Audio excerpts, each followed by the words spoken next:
this is Dame Pasty here with your weekly brush-up of last week's episode entitled No One. Bravos.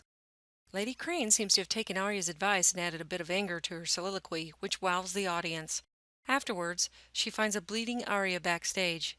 And yeah, I was very irritated to think that Arya could have been so terribly stupid as to waltz around town in broad daylight, knowing that the faceless men were after her. I was shaking my damn head and mumbling to myself the whole scene.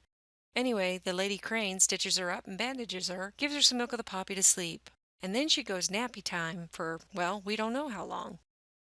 The Riverlands.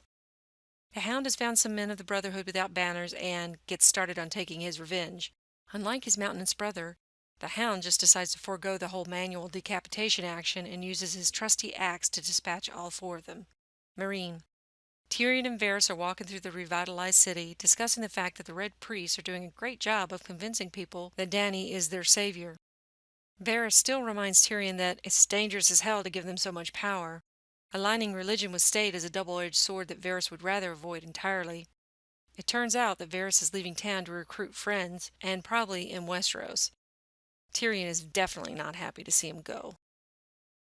King's Landing. Whittle Tommen is put on his big boy pants, at least in regards to his mother.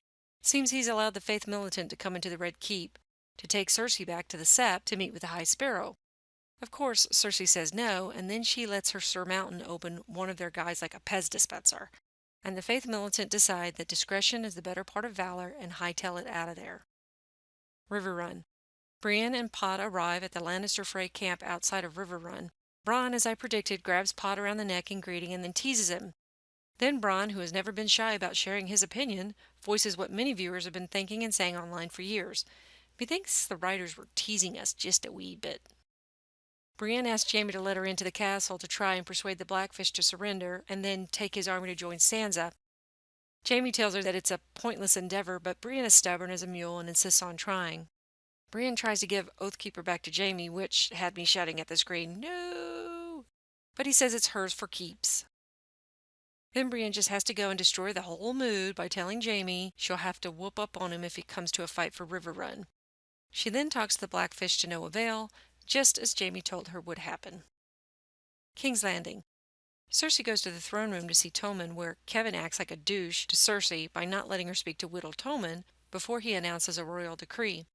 Kevin is long overdue for some Pez dispenser action of his own. Then Tommen throws his own mother under the proverbial carriage wheels by banning trial by combat. Cersei's well and truly swived now. She asks Qyburn about that teeny tiny little rumor she told him to investigate. He says it's very true, and she appears to resort to Plan F for fuck it all. Meereen. Back at the palace, Tyrion passes the time trying once again to get the two most uptight millennials I've ever seen to drink and tell jokes. While I thought the scene was mildly amusing, I wasn't sure why they spent time on it. Their little soiree is broken up by an attack of the masters who are sailing into the bay, and both Missandei and Grey Worm have a little bit of a "I fucking told you so" moment. Riverrun. As night falls, Jaime realizes that Brienne has failed to convince the Blackfish to surrender, so he is now down to three options. 1. Wait the siege out and a lot of people will die and he will lose 2 years of his life. 2. Attack the castle and a whole lot of people will die and it will still take a long time. Or 3. Get Edmure to surrender the castle in a single night. He goes with option 3. He talks to Edmure, threatening to catapult Edmure's baby over the castle walls. Well, Edmure didn't even know he had gotten his new bride pregnant. Tobias Menzies is a fine actor and he manages to evince Edmure's anger, helplessness, and disgust. Jaime pretends not to care about Edmure's revulsion for his character, but I think it does bother him. Jaime's statement about loving Cersei above all else seems to be some serious backsliding for his character, but we have to remember that only in fairy tales do redemption arcs proceed forward in straight lines, and this is not that kind of fairy tale. So yes, it's a step backward in his feelings and motivations, but not in his actions. Jaime does use his wits, not his strength, to solve the problem of retaking Riverrun. That is progress, just not the kind we wanted to see for him. So Edmure, having decided to do what is best for himself, is released on his own recognizance to enter the castle, where he promptly hands it over to the frigging Freys and Lannisters. The Blackfish helps Brienne and Pod slip away in a rowboat, but stays behind to die what he considers a valiant death. Unfortunately for us, it happens off-screen. Can you say anticlimactic, boys and girls? As Pod slowly rows Brienne away, Jaime sees them on the river, and instead of calling his troops to pursue them, he simply waves at her with his golden hand, and she returns the gesture. Meereen. While the Master's ships are launching firebombs into the city, Tyrion, Missandei, and Grey Worm are arguing about what to do. In the end, they decide to hunker down and wait for the Masters to come to them in the pyramid. Now, that would mean abandoning much of the city to the Masters. While it is a smart plan, it's not going to be a very popular plan. Then who shows up but Dany, and she does not look best pleased. Did she leave the Dothraki behind, and are they still a week out? Or did she fly over them, pacing them to Meereen? Will the Ironborn arrive behind the Masters, and will they join in the fight? The Riverlands.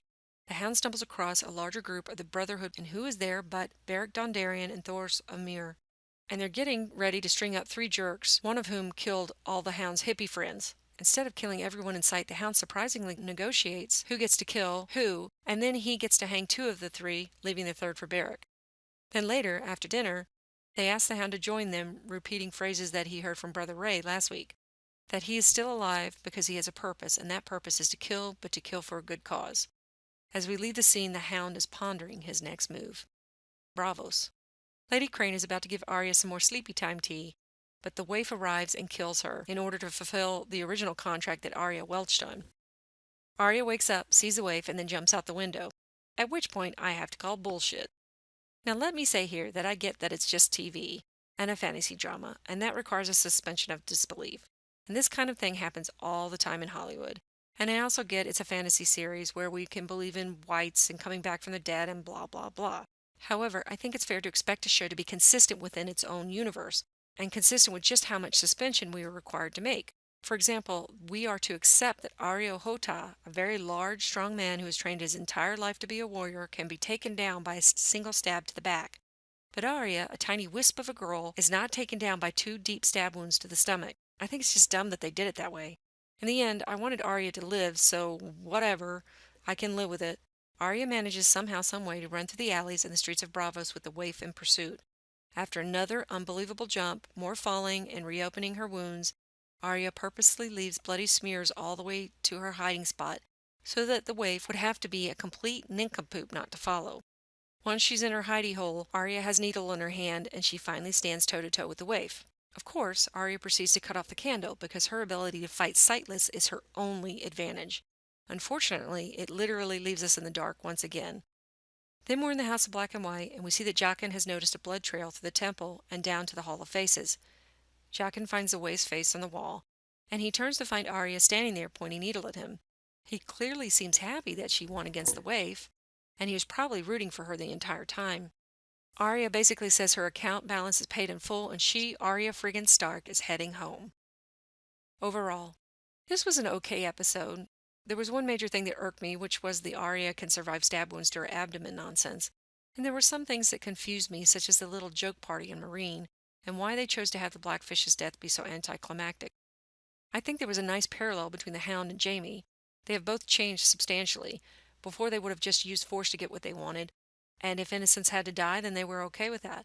Now, however, they are now using their words like big boys are supposed to do. Either way, it's welcome growth in both characters, but it may not necessarily be what most fans want for those characters. The other big theme in the episode was the concept of identity. Ultimately, the episode serves its purpose, which is to move the story forward. I think what is important to remember here is that an okay episode for Game of Thrones is still miles better than 99% of the television shows that are out there. Take heart, my fellow Thronites. The next 2 episodes will definitely make up for it all. They will be chock full of action, on-screen deaths, plenty of Sturm und Drang. Stay tuned for the spoilers and speculation part of my video, but if you're not into spoilers, that's okay, because I will see you next week. Spoilers and speculation. The only thought that consoles me with Arya's storyline was that she was wandering around Braavos in the open on purpose because her plan was always to draw the waif back to her hidey hole and kill her in the dark. But then maybe Arya just stopped thinking and worrying for a minute. I mean, again, she is just a very young teenager. Or maybe she was arrogant and she thought she would see it coming better and would have been able to run and avoid injury, except it just didn't work out that way. Even so, even if her plan was always to lead the waif into the dark and kill her with needle, it was still kind of foolhardy, with little chance of success, and I'm still disappointed in it. Thoros can see the White Walkers coming. Beric said the things they are fighting will kill everything, all the good and all the bad. But if they can see them coming, why are they hanging around in the Riverlands? Why haven't they gone north themselves? Or maybe they just know that winter is coming like everyone else, and they presume that death comes with it.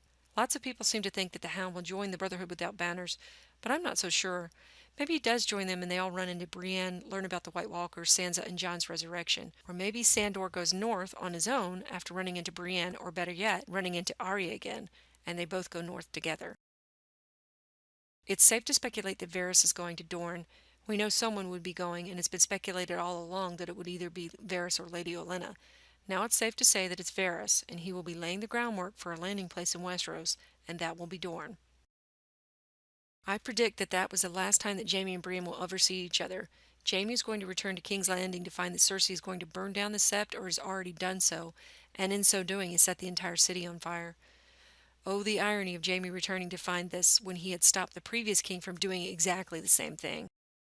I've changed my mind about Jaime being the Voluncar and killing Cersei.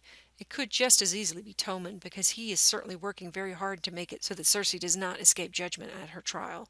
I guess we will have to wait and see. My predictions that the Faceless Men would end up killing Arya were completely wrong, but it does make me wonder, were they manipulating Arya the entire time so she would return to Westeros? I mean, the look on Jaqen's face seemed so pleased about the fact that she had turned down joining the Faceless Men, and pleased that she was reclaiming her identity. Take a look at his face at the end of the episode. It definitely puzzles me. That's it. See you next week.